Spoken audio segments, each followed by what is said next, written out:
ಸ್ನೇಹಿತರೆ ನಮಸ್ಕಾರ. ಮಲ್ಲಶೆಟ್ಟಿ, ದಾವಣಗೆರೆ ತಾಲೂಕು, ದಾವಣಗೆರೆ ಜಿಲ್ಲೆಯ ಮಲ್ಲಶೆಟ್ಟಿ ಅನ್ನುವಂಥ ಗ್ರಾಮದಲ್ಲಿ ಬಸವನಗೌಡರ ತೋಟದಲ್ಲಿ ನಾವು ಇದ್ದೀವಿ. ನಮ್ಮ ಈ ಒಂದು 1000 ಗಿಡಕ್ಕೆ ಸುಮಾರು 2000 ಗಿಡಗಳಿದ್ದಾವೆ. ಪ್ರಯೋಗಾತ್ಮಕವಾಗಿ ಅವರು 1000 ಗಿಡಗಳನ್ನು ಆಯ್ಕೆ ಮಾಡಿಕೊಂಡು ನಮ್ಮ ಸ್ಲೀಪಿಯಸ್ ವೆಲ್ನೆಸ್ ಪ್ರೈವೇಟ್ ಲಿಮಿಟೆಡ್ನ AWPLನ ಆರ್ಗ್ಯಾನಿಕ್ ಗೊಬ್ಬರವನ್ನು ಅಳವಡಿಸಿದ್ರು. ಗಿಡದಲ್ಲಿ ಒಳ್ಳೆಯ ರಿಸಲ್ಟ್ ಇದೆ. ಇವರೇನು 1000 ಗಿಡಗಳಿಗೆ ಹಾಕಿಸಿದ್ರು, ಆ 1000 ಗಿಡಗಳು ಒಳ್ಳೆಯ ರಿಸಲ್ಟನ್ನು ತೊಗೊಂಡಿದ್ದಾವೆ. ನೆಕ್ಸ್ಟು ಕೂಡ ಅವ್ರು ಹಾಕಿಸ್ತೀನಿ ಅಂತ ಹೇಳ್ತಿದ್ದಾರೆ. ಸ್ನೇಹಿತರೆ, ನೀವು ನೋಡ್ತಾ ಇದ್ದೀರಿ ಅವರ ತೋಟದಲ್ಲಿ ಸಾಕಷ್ಟು ಹಳೆಯ ವಿಡಿಯೋಗಳಿಗೆ ಸಂಬಂಧಪಟ್ಟಂಗೆ ಇಲ್ಲಿ ಸಾಕಷ್ಟು ಬದಲಾವಣೆಯನ್ನು ಕಾಣಬಹುದು. ಸರ್ ನಮಸ್ಕಾರ. ಯಾವ ಊರು ಸರ್ ಇದು? ಮಲ್ಲಶೆಟ್ಟಿಹಳ್ಳಿ ಸರ್. ಮಲ್ಲಶೆಟ್ಟಿಹಳ್ಳಿ. ಎಷ್ಟು ಗಿಡಗಳಿದಾವೆ ಸರ್ ಟೋಟಲ್ ನಿಮ್ಮದು ಅಡಿಕೆ ಗಿಡಗಳು? ಟೋಟಲ್ 2000 ಗಿಡ ಐತೆ ಸರ್. 2000 ಗಿಡಗಳಿದ್ದಾವೆ. ಎಷ್ಟು ಗಿಡಗಳಿಗೆ ಹಾಕ್ಸಿದ್ರಿ ಸರ್ ಸ್ಲೀಪಿಯಸ್ ವೆಲ್ನೆಸ್ನ ಜೈವಿಕ ಗೊಬ್ಬರವನ್ನು? 1000 ಗಿಡ ಹಾಕಿದ್ದೀವಿ ಸರ್. ಪ್ರಯೋಗಾತ್ಮಕವಾಗಿ ನೋಡೋಣ, 1000 ಗಿಡಕ್ಕೆ ಹಾಕಿಸಿ ಆಮೇಲೆ ನೋಡೋಣ ಅಂತ ಹೇಳಿ ಔಷಧಿಯ ಪವರು ಮತ್ತು ಕಂಪನಿ ಹೇಗಿದೆ ಅಂತ ಪರೀಕ್ಷೆ ಮಾಡಲಿಕ್ಕೋಸ್ಕರ 1000 ಗಿಡಗಳಿಗೆ ಹಾಕ್ಸಿದ್ರಿ. ಏನು ಅನ್ನಿಸ್ತಿದೆ ಸರ್? ಏನಾದರೂ ಸ್ವಲ್ಪ ಆದರೂ ವ್ಯತ್ಯಾಸ ಕಂಡಿದೆಯಾ ನಿಮಗೆ? ನಮಗೆ ಒಂದು ಸ್ವಲ್ಪ ಉತ್ತಮ ಅನ್ನಿಸ್ತಾ ಇತ್ತು ಸರ್. ನಮಗೆ ದಿವಸ ನೋಡೋ ಅಂತರಿಗೆ ಗೊತ್ತಾಗಲಿಲ್ಲ, ಹಂಗಾಗಿ ನಿಮ್ಮನ್ನ ಈ ಸತಿ ಕರೆಸಿರೋದು. ಖಂಡಿತ ಸರ್. ಲಾಸ್ಟ್ ಟೈಮು ನಾವು ನೋಡಿದಾಗ ಈ ಟೈಮು ನೋಡುವಾಗಲೂ ಸಾಕಷ್ಟು ಬದಲಾವಣೆಯನ್ನು ಕಾಣ್ತಿದ್ದೀವಿ ನಾವು.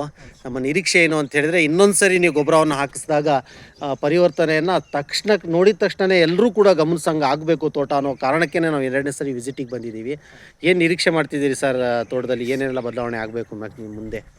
ಹಳ್ಳು ಉದುರ ನಿಲ್ಲಬೇಕು ಸರ್. ಹೌದು. ಆಮೇಲೆ ತೂಕ ಹಳ್ಳು ಜಾಸ್ತಿ ಒಳ್ಳೆ ದುಡ್ಕತ್ತಾಗಿರ್ಬೇಕು. ಹೌದು. ಗರಿಗಳು ಹಚ್ಚಗಿರ್ಬೇಕು, ಹಳದಿ ಕಲರ್ ಆಗಬಾರ್ದು. ಹೌದು. ಪ್ರತಿಯೊಂದು ಏನಾದರೂ ರೋಗಗಳು ಸರ್ ತೇಲ್ಬೇಕು ಸರ್. ಈಗ ಸದ್ಯಕ್ಕೆ ನಿಮಗೆ ಕಂಡು ಬರೋಂಗೆ ನಿಮ್ಮ ತೋಟದಲ್ಲಿ ಇರುವಂಥ ಏನಾದರೂ ಅಡಿಕೆಗೆ ಸಂಬಂಧಪಟ್ಟಂಥ ರೋಗಗಳು ಯಾವುದಿಲ್ಲ ಸರ್. ಈ ಸತಿ ಬಹಳ ಉತ್ತಮ ಅನಿಸ್ತಾ ಐತಿ.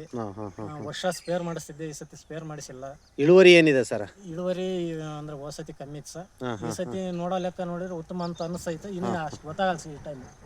ಒಂದು ತಿಂಗಳು ಹೋದ್ರೆ ಹಳ್ಳು ಸ್ವಲ್ಪ ದಪ್ಪ ಆದಾಗ ಆ ಮೂಮೆಂಟ್ನಲ್ಲಿ ಏನನ್ನೋದು ಇಳುವರಿ ನೋಡಿದ್ರೆ ಅದೇ ಈ ಇಳುವರಿಯಲ್ಲಿ ಒಳ್ಳೆ ಫಸಲು ಬರಲಿ ಅಂತ ನಾವು ಕೂಡ ಆಶಿಸ್ತೀವಿ ಸರ್. ನಮ್ಮ AWPL ಕಂಪನಿಯ ಗೊಬ್ಬರದ ಬಗ್ಗೆ ಒಂದಿಷ್ಟು ನಿಮ್ಮ ಸ್ನೇಹಿತರಲ್ಲಿ ರೈತರಿಗೆ ಒಂದ್ಸರಿ ಹೇಳಿ. ರಾಸಾಯನಿಕ ಗೊಬ್ಬರಗಳನ್ನು ಔಷಧಿಗಳನ್ನು ಹಾಕೋದ್ರಿಂದ ಭೂಮಿ ವಿಷ ಆಗ್ತದೆ. ಅದರಿಂದ ಏನು ಮುಂದೆ ಹೋಗ್ತಾ ಅದಕ್ಕಿಂತ ಡಬಲ್ ಡೋಸೇಜ್ ಕೊಡ್ತಾ ಹೋಗಬೇಕೇ ಹೊರತು ಅದರಲ್ಲೇ ನಾವು ಒಳ್ಳೆ ಫಸಲನ್ನು ತೆಗಿಯೋಕ್ಕೆ ಬರಲ್ಲ. ಹಾಗಾಗಿ ಸಾವಯವ ಕೃಷಿ ಬಗ್ಗೆ ಒಂದಿಷ್ಟು ಮಾಹಿತಿಯನ್ನು ಕೃಷಿ ವಿಶ್ವವಿದ್ಯಾಲಯಗಳು, ಸರ್ಕಾರಗಳು ಕೂಡ ಮಾಡ್ತಿದ್ದಾವೆ. ಅದಕ್ಕೆ ನೀವು ಕೂಡ ಕೈ ಜೋಡಿಸಿ ಜನರಿಗೆ ಮಾಹಿತಿ ಕೊಡಿ ಸರ್. ಮುಂದಿನ ಗೊಬ್ಬರವನ್ನು ಹಾಕಿಸ್ತಿರಲ್ಲ, ಅದರ ರಿಸಲ್ಟನ್ನು ನಾವು ಮುಂದಿನ ಕಾದು ನಾವು ಕೂಡ ಕಂಪನಿಯವರು ಕೂಡ ಕೂತಿದ್ದೀವಿ ಸರ್. ಓಕೆ ಸರ್, ಧನ್ಯವಾದಗಳು. ಆಮೇಲೆ ನಾವು ಒಂದು 1000 ಗಿಡಕ್ಕೆ ಸರ್ಕಾರಿ ಗೊಬ್ಬರ ಹಾಕಿದ್ದೀನಿ ಸರ್. ಹಾಂ ಸರ್. ಅದಕ್ಕೂ ಇದಕ್ಕೂ ಟ್ಯಾಲಿ ಮಾಡಿ ನೋಡಿದರೆ ಅದು ಒಂದು ಸ್ವಲ್ಪ ಡಲ್ ಅನ್ನಿಸ್ತೈತಿ. ಗಿಡ ಚೆನ್ನಾಗಿ ಕಾಣುತ್ತೆ. ಗೊನೆಗಳು ನೋಡಿದ್ರೆ ಒಂದು ಸ್ವಲ್ಪ ಡಲ್ ಕಾಣಿಸ್ತೈತಿ. ಸ್ವಲ್ಪ ಹಳ್ಳು ಉದುರೋದು ಜಾಸ್ತಿ ಐತೆ ಅದರಲ್ಲಿ. ಇದರಲ್ಲಿ ಹಳ್ಳು ಉದುರಿಲ್ಲ ಸರ್, ಮೀಡಿಯಮ್ ಇದೆ. ಈ ಸಾರಿ ಟೆಂಪ್ರೇಚರ್ ಜಾಸ್ತಿ ಆಗಿರೋದ್ರಿಂದ ಮ್ಯಾಗಿನ ಗೊನೆ ಮಾತ್ರ ಒಂದೊಂದು ಉದುರ್ತಾ ಇದೆ. ಅದು ಟೆಂಪ್ರೇಚರ್ ಮಾಮೂಲಿ ಉದುರ್ಲೇಬೇಕು ಸರ್. ನಾವು ಏನೇ ಗೊಬ್ಬರ ಹಾಕ್ತೇವೆ ಅಂದ್ರೆ ಅದು ಮಾಮೂಲಿ ಬೇಕು. ಆದ್ರೆ ಬದಲಾವಣೆ ಅಂತೂ ಇದೆ. ಐತೆ ಸರ್, ಐತೆ. ನನಗೆ ಅನಿಸ್ತಾ ಇತ್ತು ಸರ್. ಅದೇ ಇನ್ನು ಒಂದ್ಸರಿ ಹಾಕ್ಸಿರೋದು, ಫಸ್ಟ್ ಹಾಕಿರೋದು ಸರ್. ಫಸ್ಟ್ ಹಾಕಿರೋದು ಜನವರಿಯಲ್ಲಿ ಹಾಕಿದ್ದೆ ಸರ್. ಜನವರಿಯಲ್ಲಿ ಹಾಕಿದ್ರಿ? ಜನವರಿ ಫಸ್ಟ್ ಹಾಕಿದ್ದೆ. ಡಿಸೆಂಬರ್ ಅಲ್ಲಿ ಹಾಕ್ಬೇಕಾಯ್ತು, ಡಿಸೆಂಬರ್ ಹಾಕೋದಾಗ್ಲಿಲ್ಲ. ಜನವರಿ ಫಸ್ಟ್ ಹಾಕಿದ್ದೀನಿ. ಈಗ ಜೂನ್ಗೆ. ಇವತ್ತು 17/6/2026ನೇ ಇಸ್ವಿಯಲ್ಲಿ ನಾವು ನಿಂತಿದ್ದೀವಿ. ಮುಂದಿನ ದಿನಗಳಲ್ಲಿ ಈಗ ನೀವು 2ನೇ ಡೋಸೇಜನ್ನು ಕೊಟ್ಟ ಮೇಲೆ ಇದ್ರ ಬಗ್ಗೆ ನಾವು ಸುದೀರ್ಘವಾಗಿ ಮಾತಾಡೋಣ ಸರ್. ನಮಸ್ಕಾರ ಸರ್.